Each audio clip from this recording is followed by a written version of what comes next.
राजस्थान राज्य में लगभग 1400 से 1500 ईस्वी में एक खरखड़ी नामक राज्य था, जहाँ के राजा हेमराज बाबरी थे, जो अपनी प्रजा का बहुत ख्याल रखते थे और साधु संतों की मन लगाकर सेवा करते थे।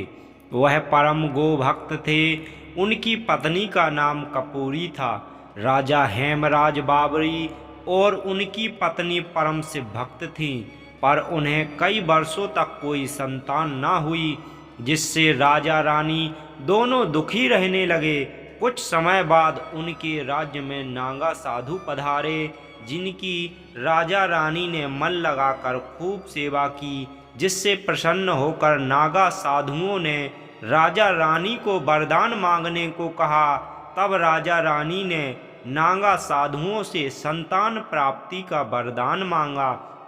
नागा साधुओं के आशीर्वाद से हेमराज बाबरी को 5 पुत्र और 1 पुत्री हुई, जिसमें सबसे बड़े लड़के का नाम हरि सिंह बाबरी, दूसरे का केसरमल बाबरी, तीसरे का नाम जीतमल, चौथे का नाम सबल सिंह, 5वें का नाम नथमल था और 1 पुत्री सैडो हुई। हेमराज बाबरी के 5 पुत्र बहुत ही बड़े बलवान हुए और आए दिन खरखड़ी राज्य में नए नए चमत्कार करने लगे।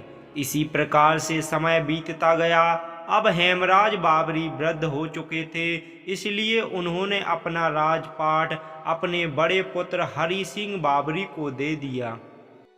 इसी प्रकार से कुछ समय बीता। एक दिन सबल सिंह और केसरमल बाबरी ने अपने बड़े भाई हरि सिंह से शिकार खेलने की आज्ञा मांगी और दोनों भाई आज्ञा पाकर शिकार खेलने के लिए चल दिए। तभी उन्हें रास्ते में माता मनसा देवी का मंदिर मिला। तब सबल सिंह बाबरी ने माता से मन्नत मांगी कि यदि आज हमें शिकार मिल गया तो हम आपको सोने का कलश चढ़ाएंगे। परंतु भाग्यवश उस दिन सबल सिंह और केसरमल बाबरी को कोई भी शिकार नहीं मिला। तब सबल सिंह बाबरी क्रोधित होते हैं और माता मनसा देवी के मंदिर पर आते हैं और माता मनसा देवी से कहते हैं कि तू तो झूठी देवी है, और माता मनसा देवी के मंदिर के ऊपर चढ़कर कलश उतारने लगते हैं, जिससे क्रोधित होकर माता मनसा देवी वहां प्रकट होती हैं और केसरमल और सबल सिंह बाबरी को पत्थर बना देती हैं। जब इसकी सूचना हरि सिंह बाबरी को लगती है, तब वह माता मनसा देवी के मंदिर पर आते हैं और माता मनसा देवी से प्रार्थना करते हैं, परंतु उनकी कोई भी पुकार माता मनसा देवी नहीं सुनती हैं।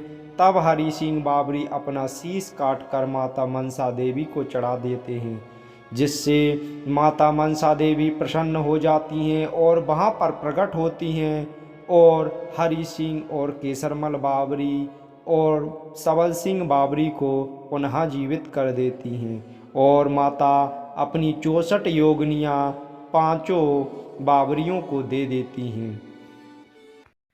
इसी प्रकार से कुछ समय बीतता है। एक दिन खरखड़ी राज्य में भीषण भूकंप आता है, जिससे पूरा खरखड़ी राज्य तहस नहस हो जाता है।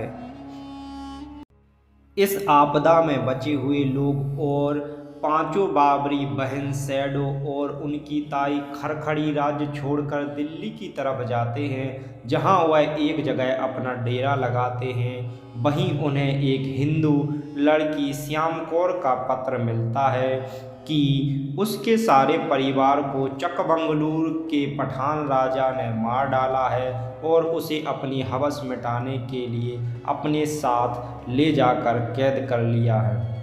जब यह सूचना 5 बाबरियों को मिली, तब उन्होंने चकबंगलूर पर चढ़ाई करने की योजना बनाई और सबल सिंह और केसरमल बाबरी को चकबंगलूर के राजा पर चढ़ाई करने के लिए भेजा।